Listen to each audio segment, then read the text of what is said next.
20 tahun lebih Indonesia telah tumbuh dalam era reformasi, membawa demokrasi yang diharapkan dapat menjunjung tinggi hak asasi manusia pada negeri ini. Kebebasan berpendapat sebagai salah satu hak asasi wajib untuk dipenuhi, dilindungi, dan dihormati. Lantas bagaimana sih kebebasan berpendapat khususnya dalam kurun waktu 1 dekade belakang? Selamat datang di podcast Suara Rise.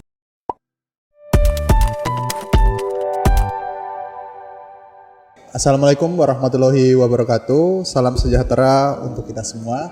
Halo kawan-kawan semuanya, selamat datang di podcast Suara Rise, yakni salah satu segmen podcast yang diinisiasi oleh Rise Institute yang bermakna suara Rise atau juga bisa dimaknai sebagai bersua bersama Rise.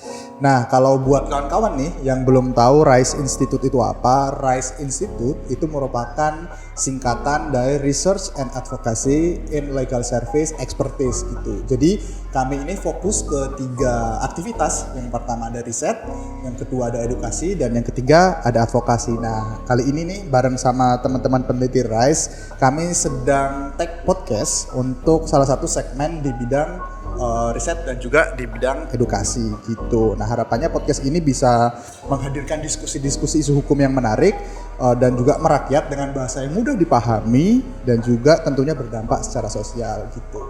Pertama-tama, perkenalkan, namaku Dava Prangsi, salah satu peneliti di Rise Institute, dan kali ini juga bakal jadi host dalam obrolan santai kita di sore hari ini gitu. Nah, kali ini juga di episode 1 Suara Rise bareng dengan 3 peneliti dari Rise Institute yang lain. Boleh nih kenalan satu-satu. Dari siapa dulu nih yang mau kenalan dulu? Oke, boleh dari Mas Atko dulu. Silakan Mas Atko. Makasih Mas Dava. Perkenalkan, nama saya Atko Darmawan Haji. Saya salah satu peneliti di Rise Institute, gitu kan. Kebetulan saya tertarik dengan hukum pidana. Untuk saat ini masih aktif sebagai advokat dan aktif di Fakultas Hukum UAD Yogyakarta. Oke, Universitas Ahmad Dahlan, betul. Boleh lanjut ke siapa? Neng Vira, boleh silahkan. Halo Sobat Rise, perkenalkan aku Safir Areta, salah satu peneliti di Rise yang juga memiliki minat penelitian di lingkup hukum internasional, hukum tata negara, dan gender. Safira ini salah satu tadi minatnya di bidang isu kesetaraan gender.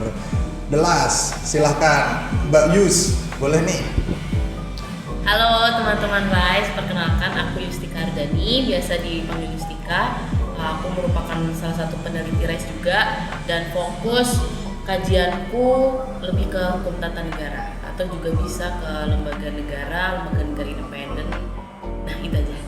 Oke, jadi kalau mau tanya-tanya soal lembaga negara kayak KPK dan sebagainya boleh banget nih nanya sama Mbak Yustika gitu. Nah, sebelum kita memulai episode pertama podcast kita pada sore hari ini, kami dari Rise Institute hendak menyampaikan dukungan moral kepada seluruh masyarakat Bangkal, Kabupaten Seruyan, Kalimantan Tengah yang saat ini tengah berduka karena timbul korban jiwa atas represi yang dilakukan oleh oknum-oknum aparat penegak hukum. Kami dari Rise Institute berduka dengan sangat dalam dan juga mengecam seluruh tindakan represi ataupun tindakan-tindakan yang tidak diperlukan dalam mengecam hak-hak masyarakat sipil untuk memperjuangkan hidupnya oleh oknum-oknum aparat penegak hukum. Harapannya ke depan tindakan-tindakan seperti ini sudah nggak ada gitu, karena kan kita juga negara hukum sebenarnya kan, tindakan-tindakan kayak itu tuh benar-benar nggak boleh ada di negara kita sebenarnya gitu. Oke, kita sekarang bakal masuk nih ke inti podcast pada sore hari ini.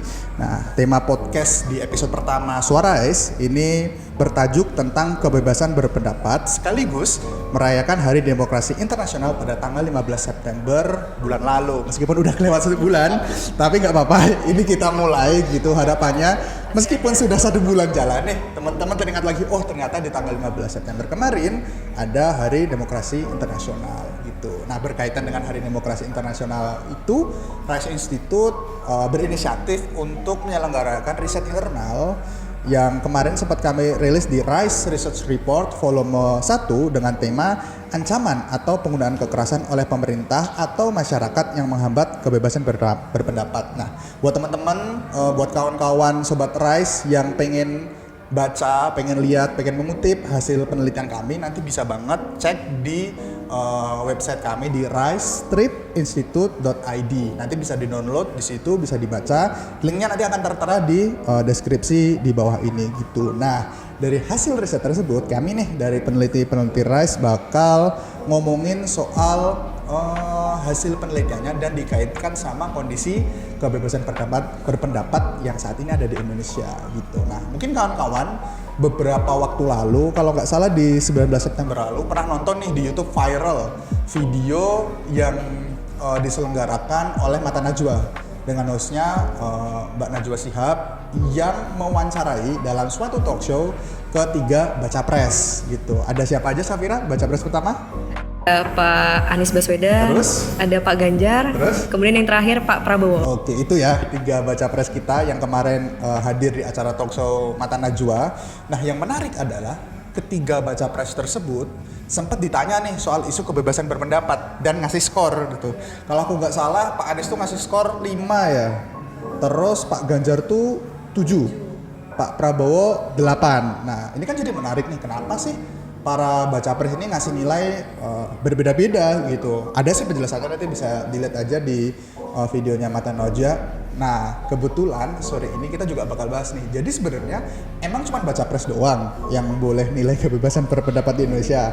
Nah, ini dari teman-teman RISE juga bakal nyoba untuk ngasih skor dari skala 1 sampai 10. Berapa sih nilai yang pas kebebasan berpendapat di Indonesia dikaitkan sama hasil riset kita. Nah, ini ada nih. Nah, boleh Mas Atko minta bantu. Bisa dikasih nih ke teman-teman. Boleh banget. Ini ada Mas Atko, Yustika, Safira untuk ngasih skor dari 1 sampai 10 kebebasan berpendapat di Indonesia itu berapa? Pas videonya cuma 2 ya. Gantian-gantian aja. Boleh. Gitu. Kita spill ya kawan-kawan sobat RISE semua. Emang berapa sih kalau menurut peneliti RISE skor yang ada di Indonesia atas kebebasan berpendapat gitu? Kalau Pak Anies 5, berapa skor yang dikasih sama Neng Safira? Nah, kalau Pak Ganjar 7, yang dikasih sama Mas Atko berapa? Kalau Pak Prabowo 8, berapa yang bakal dikasihkan sama Yustika skornya? Gitu.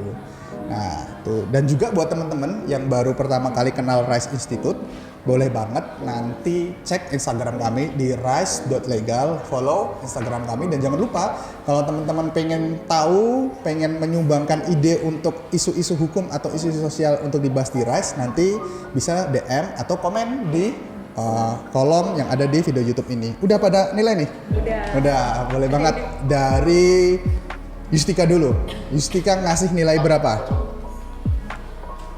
Yustika ngasih nilai 6. Oke, terus Safira ngasih nilai berapa?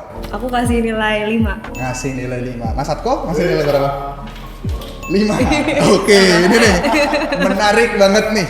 Ngasih 6, 5, 5. Iya. Nilainya kalau kita pas masih sekolah zaman-zaman SD, SMP, SMA ini di bawah KKM nih. Iya, Biasanya harus remet. Iya, remedi ya. Emang kenapa sih kebebasan berpendapat di Indonesia ini harus remedial gitu? Nah, aku pengen denger uraian lebih lanjutnya tentang kenapa sih kalian ngasih nilai segitu. Mungkin boleh dimulai dari Yustika dulu. Kenapa Yustika ngasih nilai 6 apa 9? 6 atau 6. Oke, silakan Yustika. Boleh diceritain hasil risetnya dan kenapa sih Yustika ngasih nilai 6? Oke, sebenarnya ini 6 karena fokus riset tim Yustika waktu itu kan berkaitan sama kebebasan pers.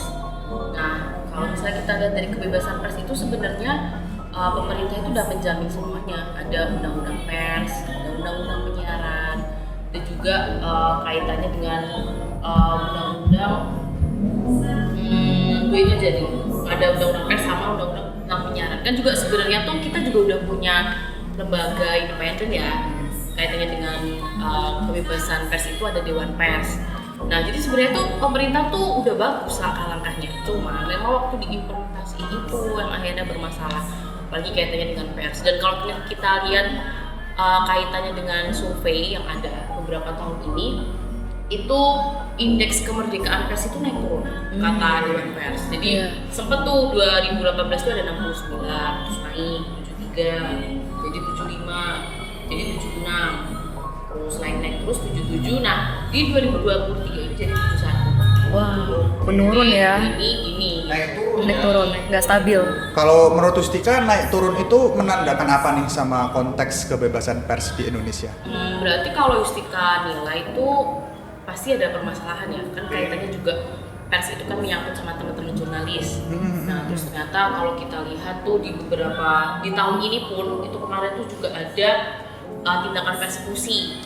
Itu yang terjadi pada wartawan Koresa.co, itu dia juga menerima tindakan ancaman waktu dia itu habis menerbitin laporan.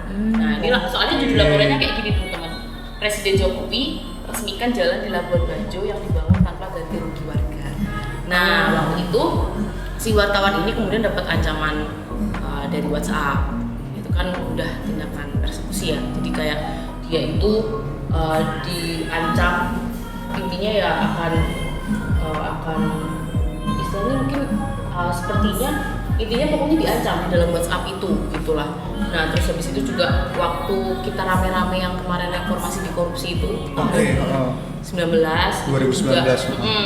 dan juga yang mengalami kekerasan juga dapat kekerasan karena waktu mau nge-video yang waktu mahasiswa dapat kekerasan itu kan, terus ada yang video juga nih, terus habis itu HP-nya malah diambil dan lain sebagainya. Karena dan itu juga terjadi di jurnalis kita, itu jurnalis atas nama Tri Kurnia, dia juga menjadi korban pengeroyokan ketika meliput aksi reformasi di korupsi. Ada banyak ya sebenarnya kejadian-kejadian itu, juga kemarin 2023 juga ada ini, dan selain itu juga muncul media abal-abal. Misalnya bentuk media yang dia tuh gak jelas alamatnya, gak jelas siapa penanggung jawabnya, terus tiba-tiba bentuk media terus dia nyebarin berita hoax. Kan jadi kayak masyarakat tuh kayak jadi kebelah gitu loh, ada yang pro kontra, terus ada yang media yang abal-abal ini kan kayak manas-manasin kayak gitu juga bisa. Kayaknya itu banyak banget gak sih?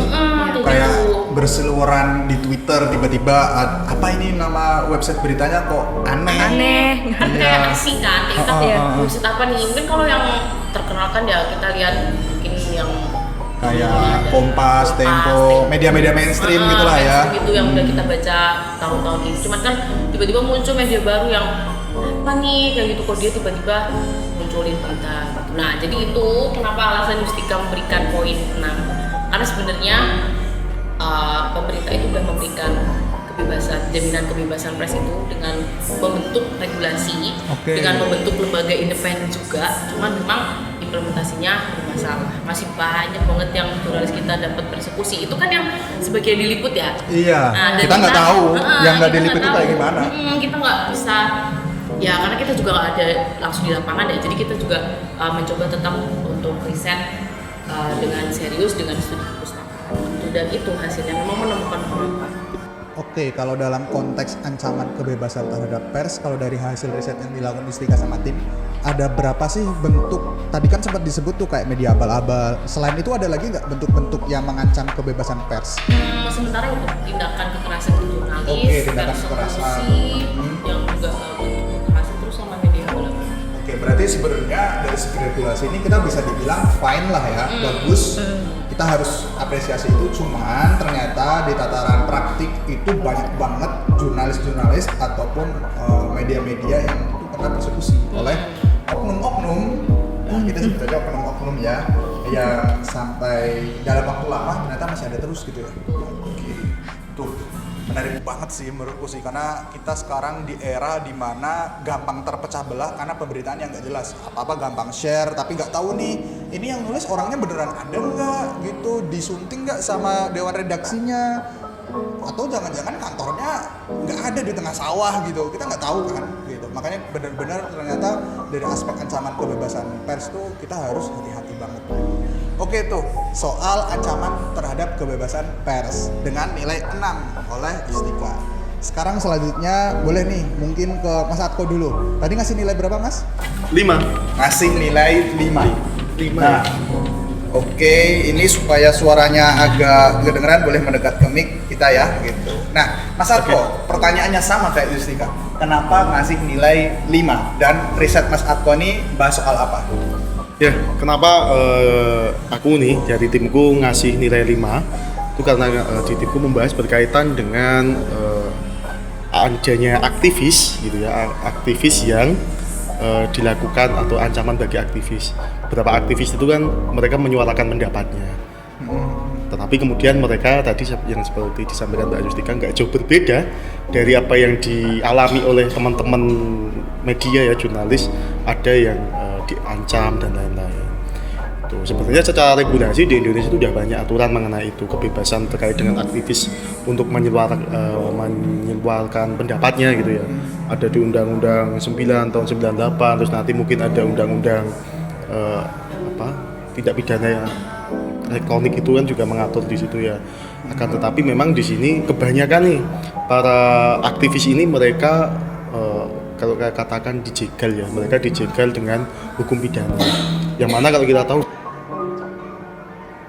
Bener banget, sebagai obat terakhir ya harusnya Mas. sebagai jalan keluar terakhir itu ya. Akan tetapi di sini ya kita tahu lah, kalau kita ngomongin hukum berarti kan di situ harus ada 3 aspek itu ya, mulai dari orangnya, undang-undangnya, dan infrastruktur itu menurut Suryono Sukamto nggak salah ya. Itu harus ada 3 unsur itu. Kalau kita lihat kenapa saya ngasih 5 gitu. Karena secara aturan mungkin ya menurut saya itu udah cukup lah untuk melindungi aktivis. Akan tetapi oknum penjalannya mungkin kurang memahami tujuan dari undang-undang tersebut. Makanya banyak beberapa aktivis yang kemudian ditangkap, dikenakan pasal-pasal ITE, undang-undang ITE dipidana, kayak Haris Azhar, terus Fathia Ya, gitu. yang paling hot banget nih. Fathia. Terus ada kayak Bintang Emon yang sempat menyuarakan pendapatnya melalui podcast, itu kan salah satu bentuk dia aktivis ya, tadinya adalah seorang stand up gitu ya, kemudian dengan caranya mengungkapkan kritik untuk negara kita dengan bagus, lugas, yang mudah dimengerti. Dia tiba-tiba kan diancam ya, didoksin atau didoksin. Seperti itu, dan itu aparat pun diam. Tapi coba kalau yang lapor tadi ada pihak lain yang melapor itu ke polisi, ini cepat mereka. Yang satu lagi nih kasus yang menarik, ini terjadi di Jogja. Apa tuh Mas? Yang Rocky Gerung itu, yang di kafe sini. Yang sama Refli Harun ya? Iya. Oke. Kita tahu ya di sana ada polisi gitu kan, dikelilingi polisi, tiba-tiba ada orang yang ngelempar botol gitu kan. Itu polisinya cuma diem ngeliatin gitu. Ngopo, ada batin gue ngopo, buat rasa hono pak gitu kan. Kan gitu. Maksudnya ya itu kan termasuk ancaman gitu ya. Untung yang dilempar tuh botol, coba yang dilempar tuh palu ya kan, udah Refli ya tuh udah sakit tuh kepalanya. Makanya di sini harusnya itu kan juga ditindak aparat atau klarifikasi atau apa, kita kan baru terang dengan model klarifikasi gitu. Kok itu juga nggak diem-diem aja itu loh. Kalau Rocky Gerung itu 2 kali juga kan. Yang terakhir yang sebelumnya juga sempat dihadang gitu ya. Sempat dihadang oleh kelompok gitu. Sekarang itu trennya bukan lagi aparat, tapi kelompok masyarakat lain gitu. Jadi ada semacam pola antara aktivis ini dibenturkan sama kelompok masyarakat untuk mempersekusi atau memecah belah pikiran-pikiran yang harusnya itu ditujukan untuk menjunjung kebebasan berpendapat itu. Betul. Mungkin ya sesama masyarakat itu kan harusnya, saya nggak tahu ya apa penyebabnya kemudian ya kelompok-kelompok kemudian mereka menghalangi itu, seolah-olah mereka dari kubunya masing-masing, di sini menganggap benar, di sini menyuarakan pendapat. Harusnya kan nggak seperti itu. Sebagai masyarakat harusnya juga ikut teredukasi ya. Jangan dalam kondisi saat ini itu harusnya masyarakat teredukasi bahwa itu hak semuanya. Jadi ya biarkanlah, selama itu untuk kebaikan negara, apa sih salahnya gitu loh. Kenapa harus mereka halangi? Apakah ada sesuatu? Apakah mereka takut atau apakah saya nggak tahu ya. Besok kita lakukan penelitian lebih jauh dari itu. Faktor itu ya. Itu faktor masyarakat. Faktor yang mempengaruhi masyarakat, ya kan, yang bikin distrust itu menarik. Mungkin kalau dari aku satu konteks menarik Mas. Kalau menurut Mas Atko sendiri, ini kan kita lagi ngomongin ancaman kebebasan berpendapat terhadap aktivis.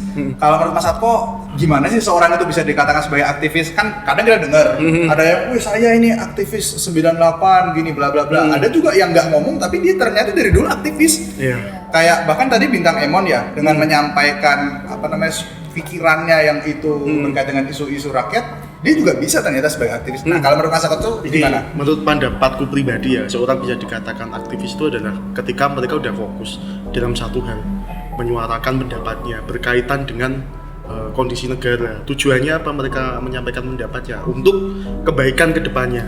Itu maksud saya. Ya mau dia diam, tetapi kemudian dia bikin tulisan, kemudian mau dia ikut demo, ya menurut saya itu bagian dari aktivis.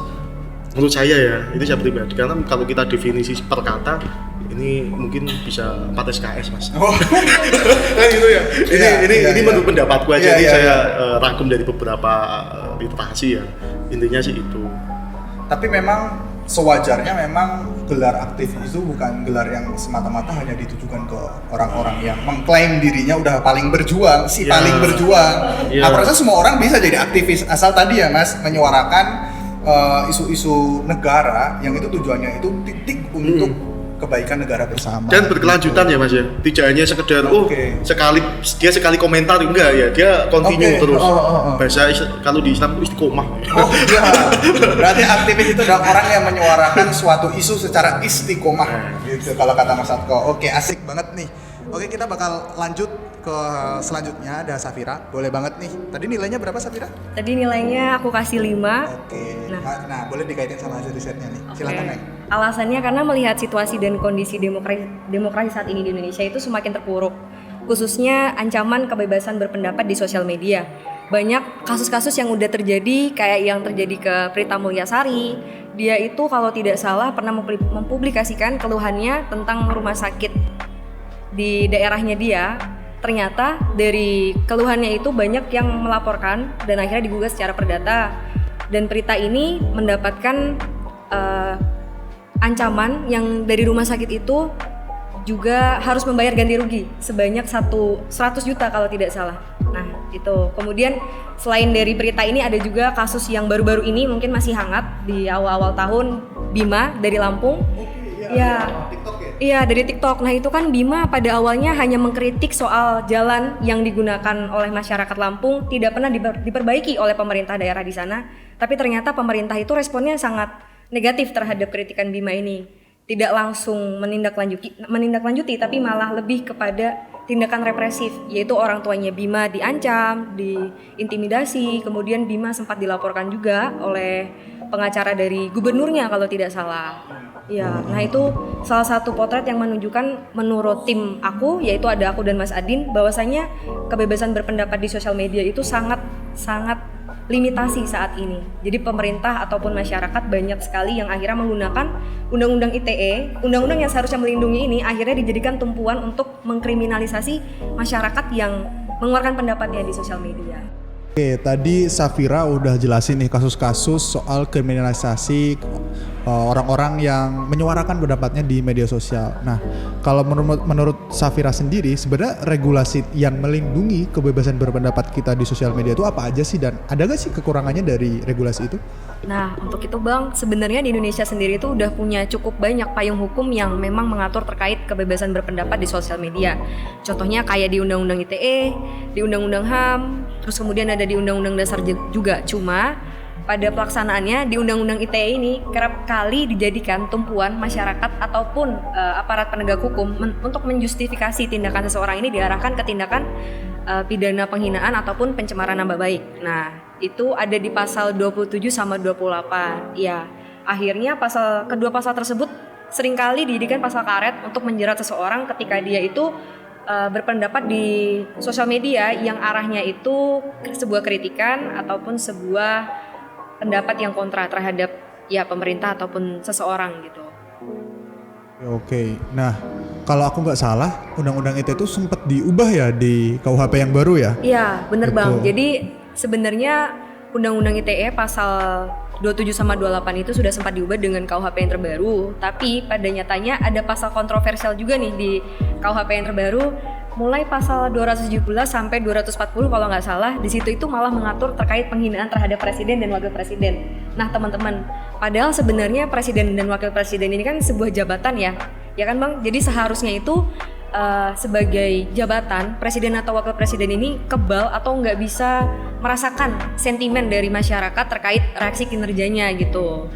Namun pada nyatanya malah pasal kontroversial ini dijadikan ancaman kepada masyarakat ketika ingin mengkritik ataupun memberikan pendapat kontra terhadap kinerja pemerintah kayak gitu. Oke, padahal namanya jabatan publik gak bisa lepas ya dari sentimen-sentimen gitu kan, apalagi presiden gitu. Iya, betul banget. Selama yang dihina itu bukan pribadi, Iya, orang yang lekat dengan jabatannya, melainkan kinerja atas jabatannya itu kan. Betul. Oke. Tadi insightful banget dari Safira. Nah, kita akan masuk ke segmen terakhir di podcast kita. Ini aku pengen dari teman-teman peneliti semua coba tuliskan satu kata aja nih yang menggambarkan tentang kebebasan berpendapat di Indonesia saat ini. Boleh banget nih sambil ditulis. Nah, kira-kira ini punyanya Mas Atko, bukannya ditulis Mas Atko, digambarin sama Digambar Yustika. ya, punya Mas Atko. Kan? Itu boleh banget dituliskan satu kata aja gitu. Nah, terus juga buat teman-teman nih, barangkali sobat-sobat Rise yang lagi di Jogja, pengen nongkrong, pengen tag podcast, pengen nyantai-nyantai aja, boleh banget bisa ke Cafe Cuci Mulut. Ada di Gentan, Sleman, Yogyakarta. Ini tempat kita lagi podcast nih, enak-enak banget nih makanan sama minumannya gitu. Tempatnya satu kalau kata Mas Atko, ini enak banget sih di sini sih. Gitu. Oke, ini kayaknya Safira udah selesai, Mas Atko udah selesai, tinggal Mbak Yustika nih. Oh iya, ini salah satu peneliti kita, Mbak Yustika lagi sakit, minta doanya ya teman-teman, batuk-batuk mulu dari itu, batuk-batuk kan. Jadi kalau suaranya agak serak, maafin ya gitu. Oke. Wah, udah nih. Tadi yang pertama siapa tadi? Yustika ya tadi ya? Mbak Yustika. Sekarang boleh Mas Atko dulu. Apa nih satu kata dari Mas Atko? Sakit. Sakit. Ini yang sakit pemerintah atau Yustika? Coba. Kebebasan berpendapat kita sedang sakit sehingga perlu untuk kita sembuhkan. Oke, gimana tuh Mas Atko nyembuhkannya kira-kira? Ya, dengan kita perbaiki pola pikir pemerintah dan masyarakat, insya Allah pasti bisa. Kita kembalikan ke marwah demokrasi kita, yang mana itu tertuang jelas di dalam naskah pembukaan Undang-Undang Dasar 45. Kembalikan pada nilai-nilai yang ada di pembukaan Undang-Undang Dasar 45 ataupun Pancasila. Insya Allah demokrasi kita akan membaik. Oke, itu satu kata dari Mas Atko, kebebasan berpendapat di Indonesia sekarang sedang sakit sehingga perlu kita sembuhkan bersama-sama. Oke, setelah itu Safira boleh apa satu kata dari Safira? Oke, kalau dari Silakan dulu. aku represif. Kenapa represif? Karena dari yang sudah aku teliti dan Mas Adin teliti ini, kebebasan berpendapat di sosial media itu benar-benar dilimitasi, dan pada akhirnya undang-undang yang seharusnya melindungi itu tidak bisa melindungi masyarakat yang berpendapat kontra ataupun memberikan kritikan terhadap pemerintah. Karena sebenarnya sifat dari undang-undang yang ada itu delik aduan absolut, bukan sebagai bumerang buat masyarakat yang memberikan pendapatnya di sosial media. Kata dari Safira bahwasanya kebebasan berpendapat di Indonesia itu represif. Ya, jadi ke depan harusnya nggak represif dong. Ya, setiap orang bisa menyampaikan kebebasan berpendapat di media sosial. Oke, kalau Yustika apa nih? Batuk, bukan ya? Oke. Apa kalau dari Yustika apa?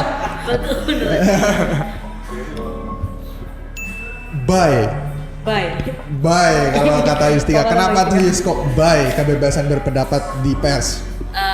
Ini B-nya buat oknum-oknum yang dia tuh masih menjadi penghambat dalam implementasi peraturan yang ada. Kan sebenarnya undang-undang kita itu udah melindungi jurnalis, terus udah ada dewan pers juga dan lain sebagainya, tapi adanya oknum-oknum ini yang kita ada banyak banget tadi contoh-contoh kasusnya itu justru nggak menjamin kebebasan pers itu sendiri. Jadi mereka melakukan ancaman, mereka melakukan kekerasan yang mana dan juga membentuk media bala-bali itu tadi. Jadi baik buat para oknum-oknum yang menjadi penghambat dalam kebebasan pers di Indonesia. Oke, itu satu kata dari Yustika, bye buat oknum-oknum yang memperkeruh kebebasan berpendapat pers di Indonesia gitu. Nah, makasih banget nih buat para peneliti Rise yang udah meluangkan waktunya bisa ngobrol, mendiskusikan. Semoga hal-hal yang tadi kita obrolin itu ada manfaatnya untuk menumbuhkan, menyehatkan, meniadakan represi dan mensayonarakan semua oknum-oknum yang mencederai kebebasan berpendapat di Indonesia. Terima kasih banget buat kawan-kawan yang sudah mendengarkan Suara Rise episode 1 tentang kebebasan berpendapat ini sampai selesai. Mari kita kawal terus kebebasan berpendapat di Indonesia dan terus berempati atas pemenuhan, perlindungan, dan penghormatan hak asasi di Indonesia. We will see you in next video very soon and let's rise. Sampai jumpa.